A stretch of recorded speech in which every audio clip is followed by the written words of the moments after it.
ரகசியம் பேசிக்கிட்டோம், நாங்க 2 பேரும் காதல் வலை வீசிக்கிட்டோம். சிக்கனமா கண்ணாலும் முடிச்சுக்கிட்டோம், அதை சீர்திருத்த முறையில நடத்திக்கிட்டோம். பெத்தாலும் 1 2 பெத்து போடுவோம், அதுக்கு ஒத்துமையா 2 பேரும் பாடுபடுவோம்.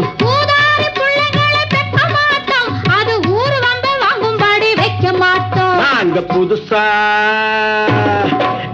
புதுசா கட்டிக்கிட்ட ஜோடி தானுங்க, நல்ல பாட்டு படிக்கும் வாரம் பாடி தானுங்க.